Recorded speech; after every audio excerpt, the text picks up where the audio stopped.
4 brides for 4 princes. Parashuram's anger abated as he saw the young prince Rama effortlessly string the Vishnu bow. The prince's true nature became apparent to the Brahmin warrior.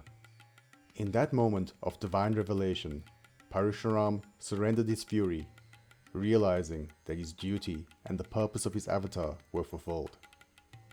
He bowed in reverence to Prince Rama and announced his departure to the mountains, much to the relief of the assembled members of the court. According to scriptures, Parashuram will appear again at the end of the Kali Yuga to be the Guru of Kalki, Lord Vishnu's 10th and final incarnation. Ram's victory marked the beginning of a grand celebration. Preparations for the wedding of Ram and Sita were underway, and soon King Dasharath arrived in Mithila to bless the union. It was a joyous occasion, not only for Rama and Sita, but also for Ram's brothers. Bharat was married to Sita's cousin, Mandavi. Lakshman was married to her sister, Umila, and Shatrughan to her cousin, Shutkati. Rama, Sita, and their families returned to Ayodhya amidst joyous celebrations. Over time, Rama and Sita's love deepened even further, and they became inseparable, just as Lord Vishnu is inseparable from Goddess Lakshmi. In the royal courts, Rama proved himself to be an outstanding leader. He was the epitome of wisdom, humility, and compassion. He mastered all weapons, all statecraft, and all spiritual self-discipline. He was loved by members of the court and citizens alike. King Dasharath looked upon Rama with pride. With his advanced age, he would soon need to name a successor, and Ram held all the qualities necessary for a wise king. But the king would not make this decision alone, lest he be biased in his opinion. He held many consultations with his advisors and members of the royal court to ensure he considered all possible candidates as his successor. Consultations with advisors and court members unanimously pointed to Rama as the ideal heir. But many of these consultations were overheard by a member of the royal household, and in her heart grew resentment and anger. Chapter 7. Kaikeyi. King Dasharath, pleased with the decision of his court to appoint Ram as the successor to the throne, instructed them to proceed with preparations for the royal coronation. The king then returned to his chambers. He was surprised when he saw his queen Kaikeyi in a disarray. Tears streamed down the queen's face. Kaikeyi was the mother of Prince Bharat.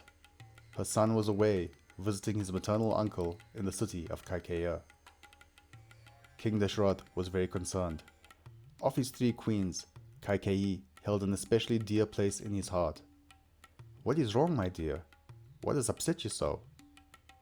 Kaikeyi seemed inconsolable, and the king desperately asked what he could do to alleviate her sorrow. In the time leading up to this incident, Queen Kaikeyi was visited by her family servant Manthara. The handmaiden had looked after Kaikeyi since her birth, continuing to do so even after Kaikeyi's marriage, when she moved into the royal palace. The news of Rama about to be named as royal heir greatly upset Manthara. In her mind, Prince Bharat, the son of Kaikeyi, and the child she looked upon as her own grandson, should be the next king. Manthara filled the naive queen's mind with fear and doubts. "Once Rama is king, you will have no place in the palace. Queen Kausalya will be the royal mother, and you and your son will be sent away." At first, Kaikeyi resisted. She loved Rama, as most of those in the kingdom did. But as Manthara argued and persuaded, she finally accepted the handmaiden's point of view.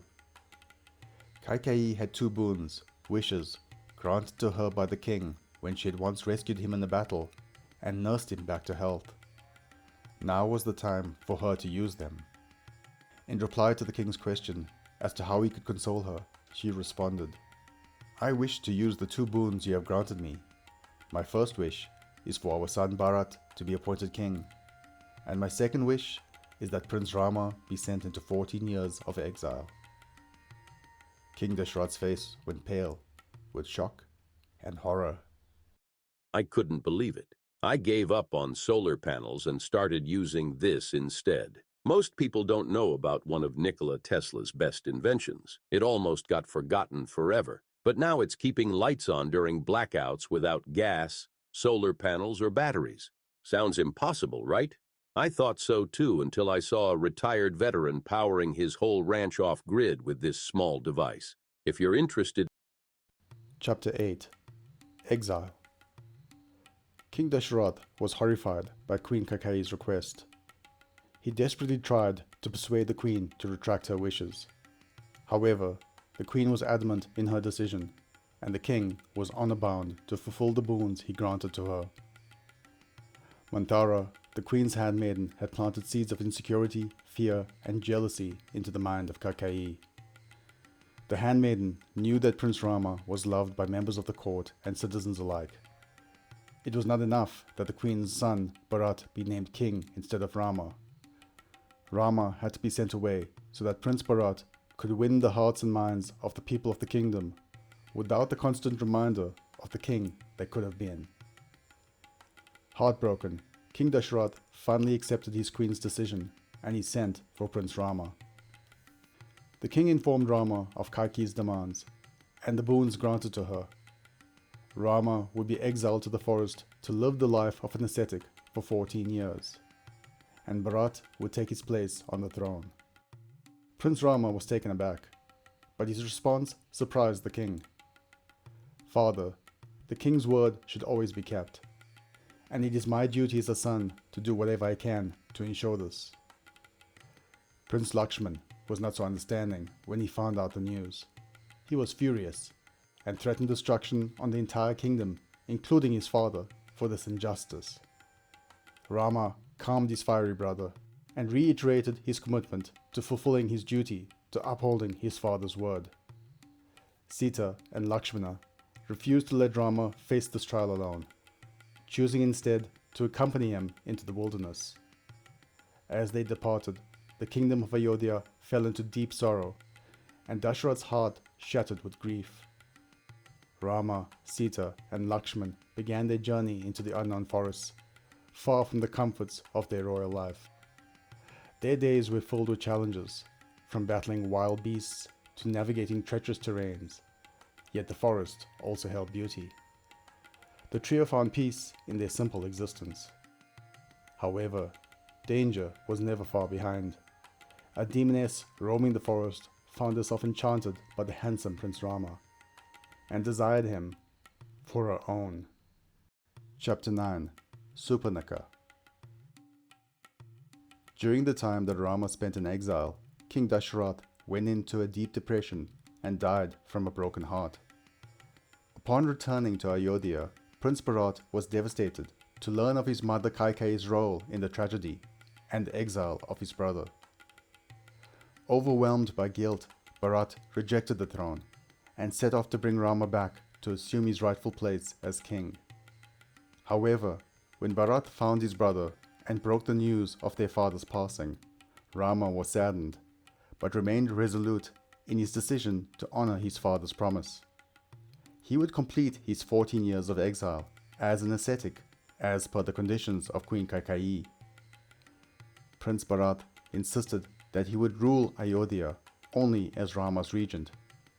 He returned to the kingdom with Rama's slippers and placed it upon the throne as a symbol of his brother's imminent return as king. Meanwhile, the handsome Prince Rama attracted the attention of a Rakshasi who roamed the forest searching for a suitable husband. Supernika's natural form was repulsive, but she used her demoness power to assume the shape of a beautiful and seductive woman. The demoness approached Rama and professed her love for him. "Dear prince, you have captured my heart. Become my husband, and you can leave this miserable existence behind." Rama was amused by the impetuous Rakshasi. "Dear lady, I am flattered by your request. However, I cannot accept, as I am already married, and my heart belongs to Princess Sita alone."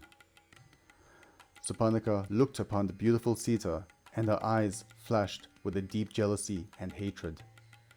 Undeterred, She turned her attention to Prince Lakshman. "Very well then, you shall be my husband instead," she said to Lakshman. Lakshman also rebuffed her advances.